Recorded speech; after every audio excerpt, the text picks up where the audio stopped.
Bonjour les amis, vous allez sans doute être étonnés, mais je voulais vous exprimer mon admiration sans borne pour le talent d'Edoui Plenel. Alors, il n'est pas né en 53, il est né en 52, je lui dois le respect, il a 1 an de plus que moi, mais surtout, Edoui Plenel, il a un talent hors pair pour être capable de distiller dans l'information ce qui lui paraît l'essentiel, même si ce qui lui paraît l'essentiel prend quelques libertés avec la réalité. Je vais vous donner plusieurs exemples.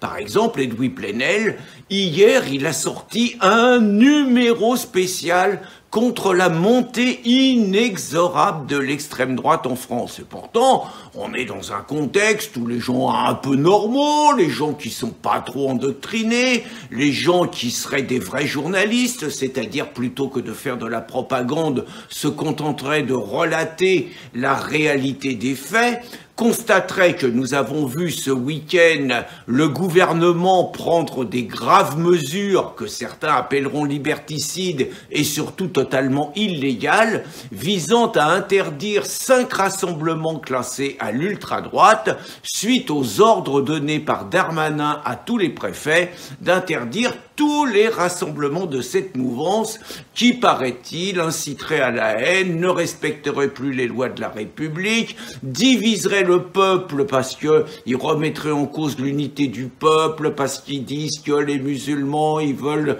le grand califat, qu'ils veulent imposer la charia, qu'ils veulent changer les lois du pays et tout. Donc, ils sont contre l'unité du peuple, vous voyez. Puis ils disent aussi que comme les salauds de fachos, ils osent manifester et que les gauchistes, ils veulent attaquer les fachos qui manifestent, alors que l'inverse n'est jamais vrai,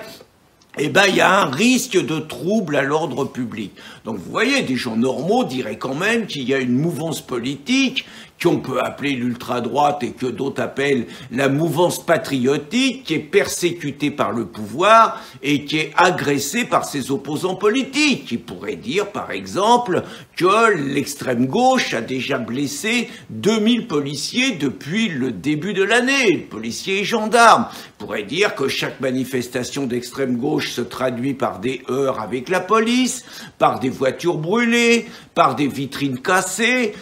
par des agressions contre des librairies ou contre des opposants politiques, et que la violence et les agressions sont là. Il pourrait dire qu'à Calac et à Saint-Brévin, où on nous dit partout que Saint-Brévin, il faut sauver la démocratie contre l'extrême droite, on pourrait dire qu'à Calac et à Saint-Brévin, les seules violences qu'on a vues sont celles des milices gauchistes contre les policiers, contre des manifestants patriotes, contre des vitrines, et quand même brûler 1 ou 2 voitures d'opposants politiques. Vous voyez, il pourrait dire ça, Edoui. Pas du tout, c'est pas ce qu'il a vu, Edoui. Il voit la menace de l'extrême droite. Il pourrait dire qu'à Grenoble, vous avez un militant de l'UNI qui est menacé de mort, un autre militant de l'UNI, il y a leur nom taillé sur les murs de l'université, ce qui est très beau, ce qui est l'art moderne, et que ces 2 mecs sont menacés de mort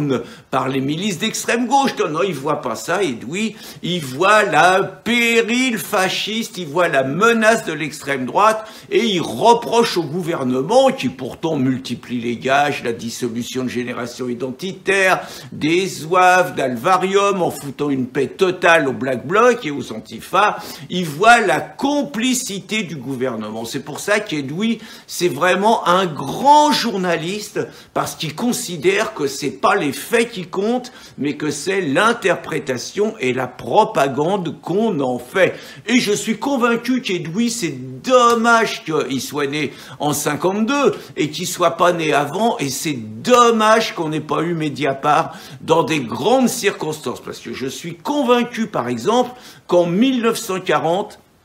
Edoui, il aurait expliqué à ses lecteurs, à ses abonnés, que c'était en Allemagne et en France les Juifs qui agressaient les nazis, et que le danger par rapport à la démocratie, aux droits de l'homme, le danger, c'était ces salopards de Juifs. Je suis convaincu absolument que, par exemple, en 1970, lors de la révolution culturelle en Chine qui a fait, selon certains, 10-20 millions de victimes, par exemple, là, je suis convaincu qu'Edoui, il aurait raconté que ce sont les révisionnistes, ces salopards, qui agressaient et assassinaient les paisibles gardes rouges, et que le péril pour la démocratie, qui évidemment existait en Chine avec Mao, le péril c'était ces salopards d'extrémistes, de révisionnistes. Je suis convaincu qu'avec Edoui, par exemple en 1973 au Chili, Edoui nous auront raconté que c'était les communistes et les gauchistes qui remettaient en cause la démocratie de Pinochet et qui agressaient les militaires de Pinochet qui étaient obligés de se réfugier dans les stades pour fuir la colère et pour fuir la violence des militants de gauche. Je suis convaincu qu'en 1976, un Cambodge, un Edoui Plenel aurait raconté que c'était les petits bourgeois, héritiers d'une culture capitaliste et nostalgique de l'ordre ancien, qui persécutaient les gentils gardes rouges. Vous voyez, je suis convaincu que, par exemple, en 1981, en Pologne, un Edoui Plenel nous aurait raconté que les putschistes de Solidarnosc, payés par le Vatican et payés par la CIA, persécutaient la paisible armée du général Jaruzelski qui voulait absolument rétablir l'ordre. Et je suis convaincu, par exemple, qu'en 1972, aux Jeux Olympiques de Munich, un Edoui Plenel nous aurait raconté que les vaillants combattants de Septembre Noir avaient assassiné des athlètes israéliens sionistes qui n'avaient fait que mériter le sort qui leur était arrivé et que les militants de Septembre Noir étaient des héros du combat de libération nationale. Oh,